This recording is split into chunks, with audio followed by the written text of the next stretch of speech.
If you've been anywhere near crypto recently, you've probably noticed a new conversation starting to build. Not just around price, not around regulation, and not around the next altcoin narrative, but around something much bigger than that: quantum computers. And more specifically, whether the crypto market is actually ready for a world where current security systems are no longer enough. Now, straight away, I want to say this properly because this is either where people go too far or not far enough. This is not a video saying quantum computers are about to break crypto next week. They're not. This is also not some silly sci-fi topic that has nothing to do with us yet. The reason people are suddenly taking this much more seriously is because researchers, including teams working with Google, are now openly warning that the path towards breaking today's elliptical curve cryptography may be more realistic than many people had assumed. Google has said the crypto industry should be preparing for a transition to post-quantum cryptography, and a major March 2026 paper urged vulnerable blockchain communities to begin migrating without delay. And that shift matters because for years this was treated like a distant future problem. It lived in that category of things people could talk about but never really had to act on. Now the tone is changing. It's becoming less about if this matters one day and more about how early do serious systems need to start preparing. And once that topic moves into that category, it stops just being an interesting theory and starts becoming part of how networks, institutions, and investors think about long-term risk. That's what makes this such a good topic, because once you get underneath the headlines, this is not really a story about one coin magically being safe and another coin being doomed. It's a story about which networks are easier to protect, which ones are harder to upgrade, and which ones might be better positioned if the market starts caring more about long-term resilience rather than just short-term attention. And once you look at it like that, XRP becomes interesting. Not because it has already solved the problem, but because it may be better placed than many people realise if this conversation keeps accelerating. And just quickly, if you're new here, my name's Paula. This is the channel where we break down what's really happening in crypto, macro, and global finance. And we do it in a way that actually connects the dots rather than just chasing whatever headline is trending for 5 minutes. So if that sounds like your kind of thing, make sure you're subscribed.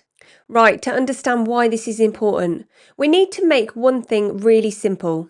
Crypto security mostly relies on a system where you have a private key that proves the funds are yours and a public key that helps the network verify transactions. The long-term concern is that powerful enough quantum computers could eventually use the public information to work backwards and compromise the private side. You do not need to understand the maths for this video. The only thing that matters is this. If a future machine becomes strong enough, exposed keys become a problem, and some blockchain designs expose users more than others. That is the whole heart of this story. What changed recently is not that somebody built a magic machine and now all crypto is broken. What changed is that the research community has started saying that the amount of computing power needed to attack this kind of security may be lower than people used to think. In plain English, the industry may have less time to get ready than it thought it had. But that doesn't mean panic. But it does mean that the networks that prepare early may look very different from the ones that wait until the issue becomes urgent. And this is where XRP comes in. Because the lazy version of this story online is that XRP is quantum safe. That is too strong. It's not the accurate version. XRPL's own documentation shows that the XRP ledger supports the key types which are currently used in cryptographic systems, not full post-quantum protection on mainnet today. So if anyone tells you XRP has already solved quantum risk completely, that is overstating it. But dismissing XRP completely would also be a mistake because there is a real reason this conversation keeps circling back to it. On the XRP ledger, you can fund an account before it's ever made a transaction. And until an account actually starts signing and sending transactions, it's not exposed itself in the same way as a fully active account. That means some XRP may currently be sitting in wallets that are less exposed than people realise. Not invincible, not magically protected forever, but less exposed right now, and that is a meaningful distinction. But for me, that's not even the main XRP story. The more important point is that XRPL has a cleaner migration path than many people understand. The XRP ledger has native key rotation features. In simple terms, you can assign a regular key, replace it, remove it, and manage account access without having to abandon the whole account structure. XRPL's own best practice documentation explicitly discusses replacing keys as a proactive security measure. That matters because in any future where crypto has to move to stronger security standards, the network that can adapt smoothly will have a practical advantage over the ones that force users into messy, confusing migrations. And that is where this gets really interesting, because there's also active work around post-quantum signatures in the XRPL ecosystem.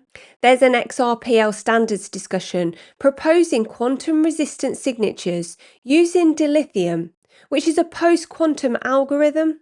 And the March 2026 paper notes post-quantum signature deployments on XRPL's AlphaNet test environment. Now again, I want to be careful here because test environments and proposals are not the same thing as full production deployment. But they do show that this is not a made-up topic around XRP. It is being actively discussed and tested around the ecosystem. So the honest XRP conclusion is not XRP is already quantum proof. The honest conclusion is that XRP may be better framed as a network with some useful structural advantages if the industry has to migrate. That is a much more credible claim and actually a much more interesting one because it moves the conversation away from tribal hype and into infrastructure readiness, which is where serious money and serious institutions tend to look when they're planning for the long term. Now let's compare that properly with Bitcoin, because this is where people get emotional very quickly. The dramatic version online is that Bitcoin is somehow sitting there waiting to be destroyed by quantum computers. That is not true either. Bitcoin still protects a lot of funds behind hashed addresses, and Bitcoin developers are actively discussing quantum resistance and migration options. Bitcoin Optech has an active topic page on quantum resistance, and recent discussions have included ways to phase out spending from quantum vulnerable outputs over time. But the idea that Bitcoin is ignoring this or just has no path forward is just wrong. What Bitcoin does have, though, is a huge amount of history. Old wallets, old address types, old habits, and coins that have sat untouched for years. That history matters because some older outputs may be more exposed than newer, more careful wallet behaviour. So Bitcoin's issue is not that the whole network is broken. It's that parts of its legacy structure could become more problematic if the industry ever moves into a serious quantum transition period. In other words, Bitcoin has both strengths and baggage. And then there's Ethereum, which honestly deserves more attention in this conversation than it gets. The 2026 paper argues that account-based systems create a different kind of long-term visibility problem, because once an account starts transacting, the relevant public key is exposed and remains easier to identify over time. That means Ethereum may carry a more structural long-term exposure issue than people realise, especially because it is such a huge and active network with so much value sitting inside it. And this is the part people miss when they turn this into an XRP versus Bitcoin shouting match. The real takeaway is not that one chain has won and the others have lost. This is that different networks have different weak points, different migration challenges, and different levels of readiness. Bitcoin has legacy exposure, but also strong defensive habits in parts of its design.